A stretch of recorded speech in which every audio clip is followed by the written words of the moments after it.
Okay, so we're going to review the conditions of weather. The first condition of weather that we're going to talk about is temperature. And temperature is simply a measure of how hot or how cold something is.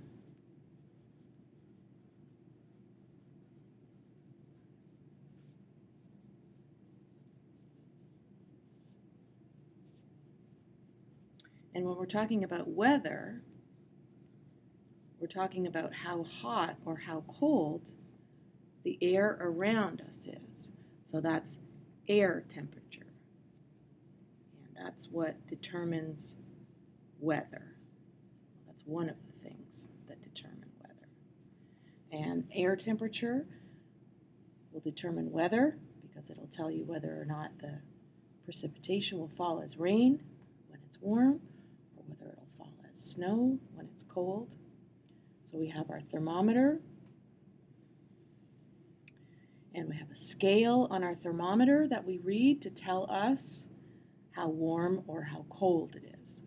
So at the bottom of the scale, well, you'll have 0 down here, but 32 degrees Fahrenheit is the freezing point of water. So that's very cold. You will have snow when that happens. When you get up to 50 degrees Fahrenheit, it's cool. About 75 is warm. And up here around 90 and above, it will be hot.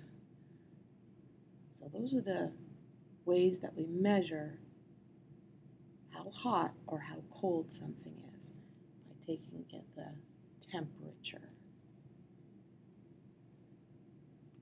The next thing we're going to talk about is the second condition of weather, which is humidity.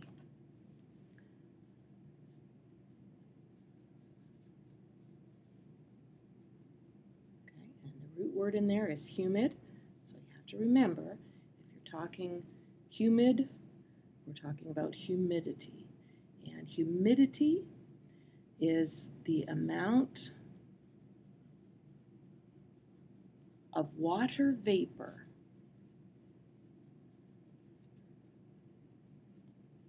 in the air. And you can have a lot of water vapor in the air. If you have a lot of water vapor, it's going to be humid. That means it's going to be kind of sticky outside. And it's like that quite a bit in Florida because we have a lot of water vapor in the air. So that makes it humid. If we don't have much water vapor in the air, if there's a little bit of water vapor in the air,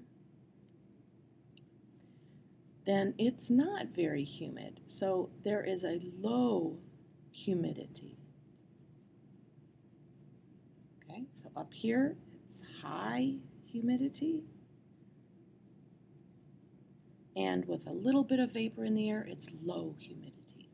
And don't forget, in order for there to be water vapor in the air, there needs to be heat. So as the temperature cools off, the humidity will probably go down because there's not as much heat to evaporate the liquid water into vapor. So if there's a lot of liquid water in the air, there's a lot of vapor, it's a high humidity. If there's only a little bit of heat, there's probably going to be a lot less vapor. So it would be a low humidity. So this generally happens when high humidity generally happens when the temperature is higher. The next thing we're going to talk about is air pressure, and that's the third condition of weather, air pressure. And we need to remember for air pressure that under high pressure, you got to think about your basketball. If your basketball is under high pressure, it's got lots of air in it and it can bounce, and it's going to be a great day for basketball.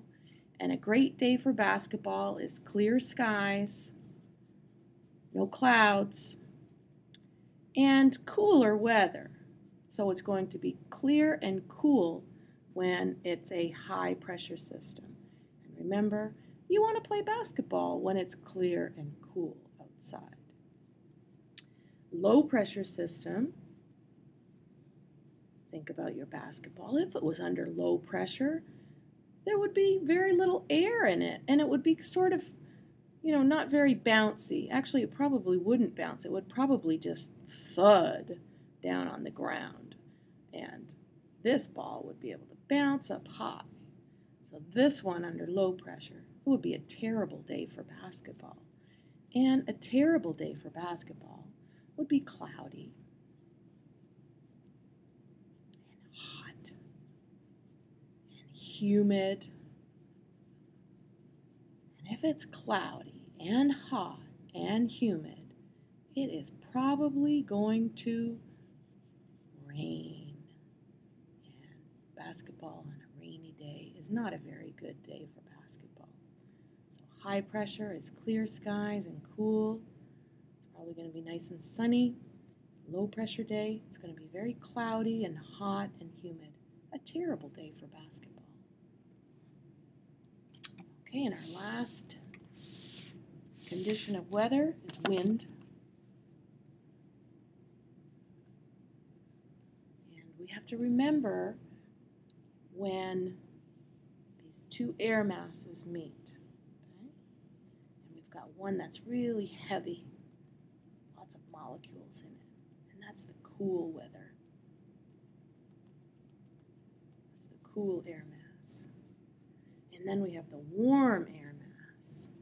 That's so nice and light. And they get into an argument. They meet and they face off. And when they meet, it's called a front. And when there's a front, there's going to be something happening. And when there's a front in weather, that means the weather is going to change. There will be a change in the weather. And usually this change is brought about by this wrestling match between the heavy, heavy, heavy cool air mass and the nice and light warm air mass. And the cool air mass is going to grab that warm air mass and throw it over, and the cool air mass is going to continue on, maybe looking for some more opponents to throw around. So when you have a front, that's when two air masses meet. When two air masses meet, it's called a front. And when there is a front, there is going to be a change in the weather.